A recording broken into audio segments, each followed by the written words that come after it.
Bitch Magnet against the injured reserves. This is the big matchup of the week, actually. Bitch Magnet, in case you don't know, is formerly the Idaho Crackheads. Yep. They're both 2-0. Eric Moshan against Mikey Peters. This is a matchup of the first Fantasy Bowl. Bitch Magnet's been averaging 110 points. Injured reserves 115. Mikey's team is favored by 5. Surprises on Mikey's team. Eli Manning's been, like you said, lights out. How long can that keep up? No kidding. Separated short. LaDainian Tomlinson, he's been lights out for the wrong reasons. He's turned off the lights. He's only averaging, he's got the worst runs per carry average in the How league. Mike won that game last week, I'll never know. Well, he beat you, Robbie. Yes, he did. Most people do somehow. I don't know how in the world he won that game. He's averaging 1.9 yards per carry. He's got Tatum Bell as the second running back. I don't like that at all. Tatum Bell, blah.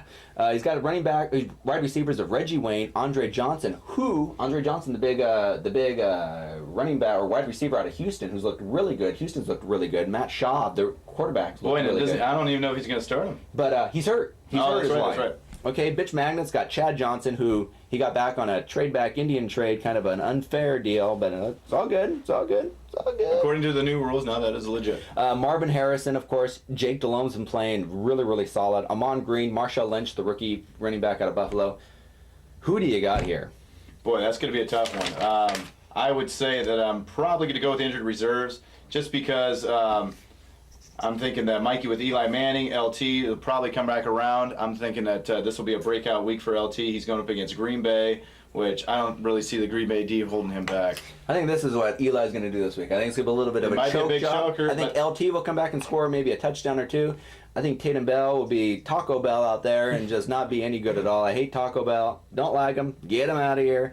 I like Chad Johnson. I think he's going to have another repeat performance. That was great when he jumped into the Cleveland Dog Pound. Oh, yeah, that was awesome. They patted him on the back, and he smells like beer. I'm going to pick Eric Moshan in this to go 3-0, join his brother in the undefeated ranks. I think Mikey's going down. I think you're dead wrong on this one, but we'll find out this week. All right, how about this matchup? CK1, Sonny Coley, who's checked his lineup in opening day against the Pussycats, Jen Mobs. Or Mobs, for after this game, it'll be Jen Peters. That's correct, Johnny. So they're getting married on Saturday. So congratulations, kids.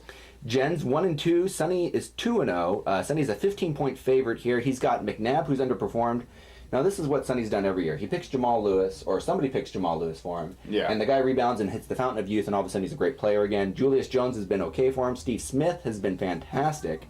The Pussycats have got Peyton Manning since day one.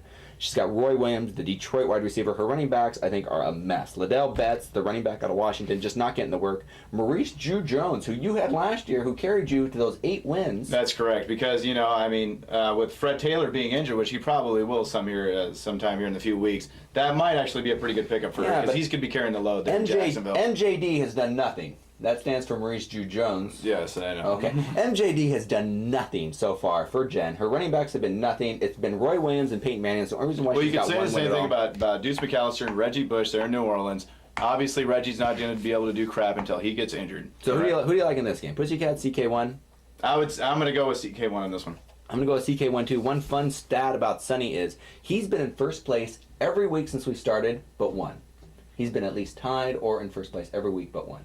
Oh yeah, and you can't fathom that. No, you got you haven't even been close to first place. It's because of McNabb. You start out 0 something every year. There's a big fat 0 through the whole September month. I remember the first year I made the playoffs and beat CK1. Yeah, but that was a lottery pick. You were 3-12. The whole lottery. It would have been a fluke, but I made it to the second round. Okay, here's a matchup that I'm interested in. Les was already talking smack about this earlier. His Brew Crew comes in at 1-1 against my team. That's 0-3, the worst record in the league. I want to put that right now. That I've got the worst record in the league. Yeah. So I'll give you that one, Johnny. So when I make the playoffs, you'll be looking back and like, it's been hurting during double whammy week. Johnny had the freaking worst record in the league. How'd that happen? I've got Larry Johnson still, who I'm happy to have back. Thank you. Sean Alexander, Marquise Colston, and Matt Leinart, who I think is a diamond in the rough. I think Matt Leinert's going to get it going. I've also got Lamont Jordan, who's actually one of the top running backs. That. I've got a little bit of a dilemma on who to start this week. Beast has got Drew Brees and Deuce McAllister. The Saints have been a train wreck this year. They haven't done anything. Joseph Adai, he's got him who's been good. Brandon Stokely. It's pretty sad when you lose to Tampa. Brandon Stokely would be good if he was still in Indianapolis. He's got him on Denver. Deion Branch, who had a big fat 0. Kellen Winslow had a great week last week, but who in Cleveland didn't? Beast is a 1-point favor. Who do you got in this? Boy, Beast would have been loving that game last week against Cincinnati and Cleveland. That would have been a nice stats game. But in this one, it's a 50-50. And with Johnny being 0-3, I'm probably going to have to go with Johnny on this one. I think so, too. I think bragging rights is going to happen with me. I think I'm going to tell Beast to eat a big old shit burger after this game because I think I'm going to get off the schneid and get my first win this week.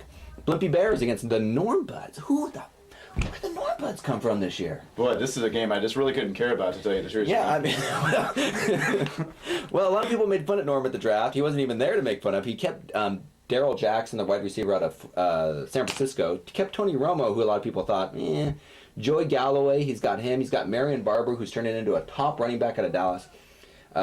Norm called me about Joey Galloway. He said he said a little prayer for Joey Galloway in church on Sunday. And honestly, that prayer's working out there. Yeah, he came home and Jerry Galloway had 29 fantasy points for him last week, which carried him to his second victory.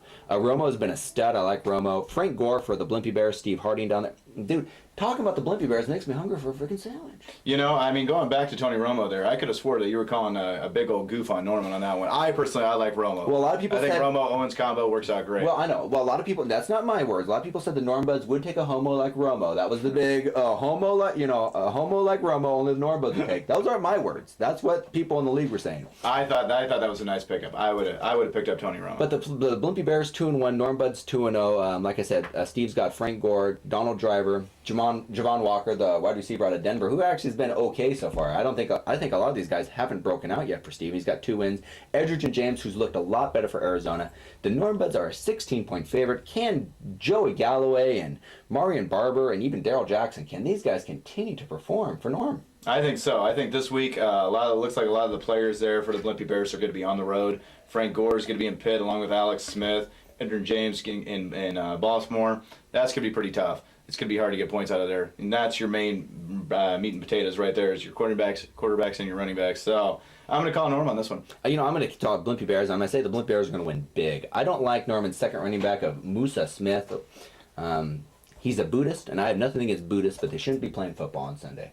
I see Joey Galloway carrying him with Tony Romo and the Cowboys D coming up against Chicago. Yeah, I see Norman pulling into the close triple digits here. Yeah. I mean, everyone loves the Norm Buds. I think that's the kind of fantasy football's America's team, the Norm Buds. But I don't think it's happening this week. I think the Blimpie Bears. I think we've debated way too long about a game that nobody really gives a crap about. Okay, and the last game on the docket, Dr. Mo's playing the doubleheader game this week. They're a 33-point favorite over Wang and Tang. That's correct. Who got their first win last week, 1-2. Robbie Rivera beat me. Bragging rights for young Rivera. Robbie Rivera, that's pretty damn shocking to tell you the truth. I don't know how you can admit that on live TV. I don't know about Robbie Rivera's team at all. He's got Willie Parker, who's okay. He's drafted Matt Hasselbeck against Mark Bolger. I thought that was a dumb move. He got Isaac Bruce, who I didn't in the 5th round, who I don't agree with. He had a great game last week. I think he's old. Larry Fitzgerald has been off this year. I think that's his one saving grace. He's got work done that he traded with me for Lamont Jordan. So far, that's been a trade in my favor, but I haven't played Jordan yet, so I reap nothing off that. Dr. Mo, we've already talked earlier. Steven Jackson, Torrey Holt, Randy Moss, blah, blah, blah, goes on and on. 33-point favorite. Dr. Mo, who do you got? I've got Dr. Mo as well. I think Jason's going to do a double whammy on this time, get himself another 2 wins. Yeah, I got Dr. Mo destroying Wang and Tang. I think it's going to be an embarrassing week for Robbie. I don't think Robbie's going to be showing his face in public. I think it's going to be a 40 or 50-point win. I think he's going to cover that 33-point spread and go to 4-0. I agree. Yeah, and like I said earlier in the year, I picked the Moshans to end up in the Fantasy Bowl 3, which a lot of people don't. If your name's not Moshan, you don't like that. So, but that's what my picks were this week. Correct. Robbie's in town for another couple days. His spades. We're going to be watching football over here this week. Anything you'd like to add before we take off? In week 3, there should be some decent games coming up. Obviously, I'm going to predict a victory on this one. I'm going to stick it right out there. I'm predicting at least a 15-point win. We think the Hunt brothers are going to be a happy house on Sunday. We think we're both going. We're both going to win. We're both going to be 2-0. We'll be happy and hungover. That's all we have this week. Next week we'll have another guest sitting in this chair here, somebody from the league. Rumor has it Mark Doucet will be in. That would be great to have Mark Doucet in the chair. So thank you very much for watching, everybody. We'll be back next week or the week after, depending on how much time we have and how much beers we're going to drink. We'll see you next week, folks. Congratulations, Jen and Mikey. This is RT4 signing off. So Mikey's not gay. That's what I heard. That's weird. I thought for sure. Yeah, the way Andrew was looking at him. Yeah, but Aaron said he's married. He says he's not gay. Yeah. Well, we'll give it time. We'll find out. Good job.